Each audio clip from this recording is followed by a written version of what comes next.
দাঁড়াও। ওহো, আরে পুরো জামাটাকে ভিজিয়ে ফেললে তুমি। ব্যাস ব্যাস। আরে কি হবে আমার এই ব্রত পালন করে? না তুমি কথা বলতে পারো, না তুমি হাঁটতে পারো, না কিছু করতে পারো।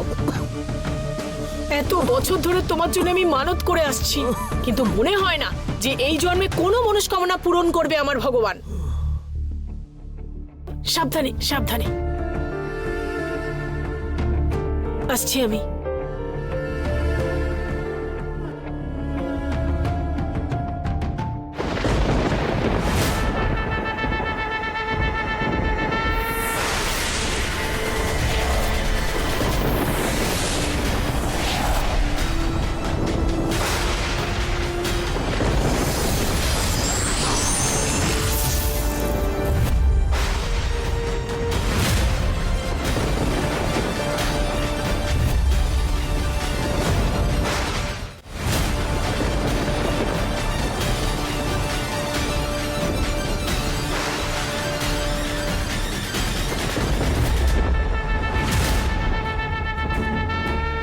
এই আবহাওয়ার কি হলো হঠাৎ করে? হ্যাঁ,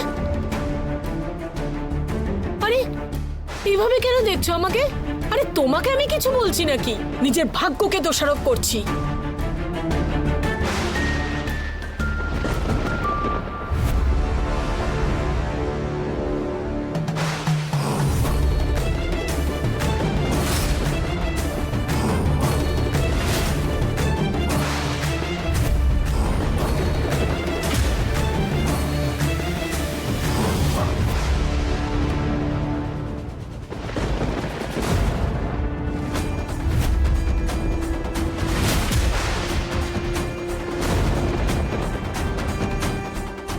তুমি তুমি এই তো নিজের পায়ে দাঁড়াতে পেরেছো। হ্যাঁ লতা, তুমি কথা বলছো।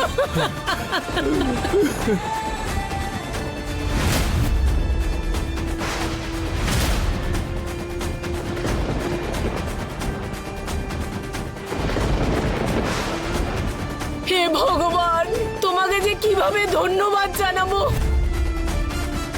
আমার কথা তুমি শুনেছো? এত বছর ধরে যে মনস্কামনা করেছিলাম আমি, তা তুমি মুহূর্তেই পূরণ করে দিয়েছো মহাদেব। হে ভগবান, ভগবান, অনেক ধন্যবাদ। আমি সবার আগে প্রতিজ্ঞাকে দেখতে চাই। কেন? ওই অপয়ামের সঙ্গে কেন? ওর জন্মানোর পর থেকে এত বছর ধরে শাস্তি পেয়েছো, এখন কেন দেখা করতে চাইছো? আমি কিছু জানি না। ওর সঙ্গে দেখা করতে চাই, অনেক প্রয়োজনীয় কথা আছে ওর সঙ্গে।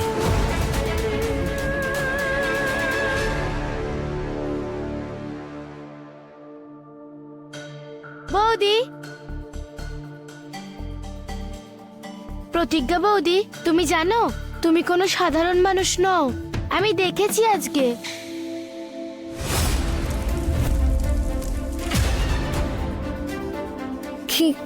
কি দেখেছো তুমি? এটাই যে তুমি কিভাবে আমার আর প্রেম দাদার এবং বাকি সবার জীবন বাঁচালে। সেই জন্য আজ থেকে তুমি আমার সুপার ওম্যান। আর আমার প্রেম দাদা তো প্রথম থেকেই সুপার হিরো। তুমি জানো আজকেও ওনার পা দিয়ে রক্ত বেরোচ্ছিল, তখন উনি নিজের চিন্তা না করে তোমার চিন্তা করছিল।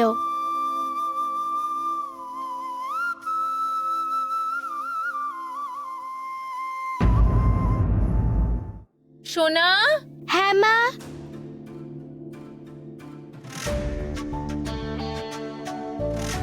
প্রেম, তোমার কি সত্যি আঘাত লেগেছে? হ্যাঁ, কিন্তু আমার আঘাত খাওয়ার কষ্ট সহ্য করার অভ্যেস হয়ে গেছে। আমার জন্য তোমার চিন্তা করার কোনো দরকার নেই। প্রেম, থ্যাংক ইউ। আজ তুমি আমার প্রাণ বাঁচিয়েছো। যদি তুমি না থাকতে তাহলে জানি না কি হতো আমার সঙ্গে। তোমার আমাকে থ্যাঙ্কস বলার কোনো প্রয়োজন নেই। তুমি তো মেলাতে আমাকে প্রাণে বাঁচিয়েছিলে।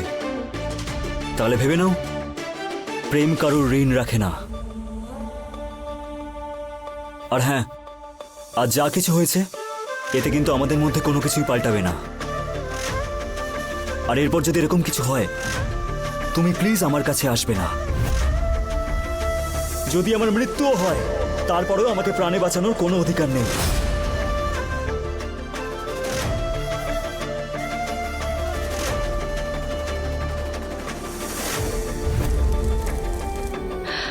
ওই ওই আমার ওই রূপ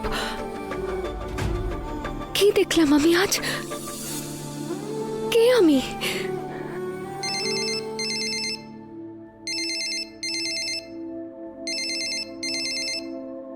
হ্যাঁ মা। প্রতিজ্ঞা, প্রতিজ্ঞা আমার মা। বাবা, তুমি তুমি তুমি সত্যি দাঁড়িয়ে আছো? তুমি তুমি কথা বলতে পারছো? আমি স্বপ্ন দেখছি না তো? আরে মা, এটা তো স্বপ্নই মনে হচ্ছে আমার। মা, এত বছর ধরে আমি ওই হুইল চেয়ারে বসে বসে আমি শুধু তোর প্রশ্ন শুনে এসেছি রে মা। আমি সব সময় একটাই কথা ভাবতাম মা, যে আমি যদি তোর সব প্রশ্নের উত্তর দিতে পারতাম। মা, আজ একজন বাবার স্বপ্ন পূরণ হতে যাচ্ছে। তোর সঙ্গে আমি দেখা করতে চাই রে মা, এক্ষুনি চাই। তুই আমাকে বারবার জিজ্ঞেস করতিস না যে বাবা তোর সঙ্গে অদ্ভুত রকমের ঘটনা কেন ঘটে? আমার কাছে তোর সব প্রশ্নের উত্তর আছে রে প্রতিজ্ঞা। আজ আমি তোর সব প্রশ্নের উত্তর দেব রে মা। আমি এখনই তোমার কাছে যাচ্ছি বাবা।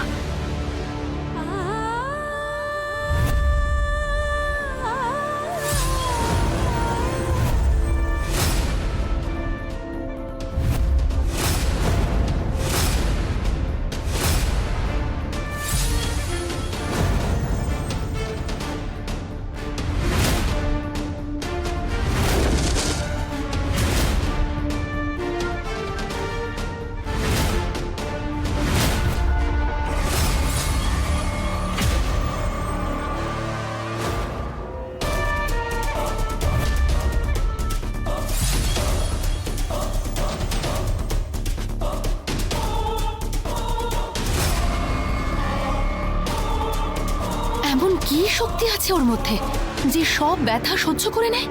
পাটা তো মুচকে গেছিল, তাহলে এত রাতে কোথায় যাচ্ছে ও?